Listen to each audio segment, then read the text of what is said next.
জাতীয় নাগরিক পার্টি এনসিপির কেন্দ্রীয় কমিটি থেকে অব্যাহতি দেয়া যুগ্ম সদস্য সচিব গাজী সালাউদ্দিন তানভীরকে কারাগারে পাঠিয়েছেন আদালত।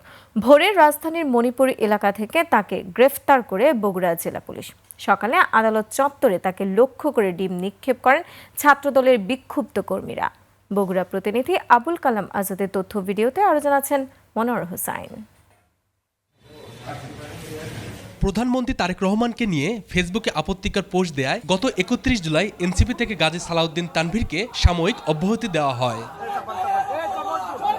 ২ আগস্ট তার নামে বগুড়া সদর উপজেলা বিএনপির সভাপতি মাহসুন আহমেদ খান রুবেল বাদী হয়ে থানায় সাইবার সুরক্ষা আইনে মামলা করেন। ৪ আগস্ট রাজধানী থেকে তাকে গ্রেপ্তার করে বগুড়া আদালতে তোলা হয়েছে। এ সময় নানা স্লোগানে তাকে লক্ষ্য করে ডিম ছোড়া হয়। মনোয়ার হোসাইন, ২১ টেলিভিশন।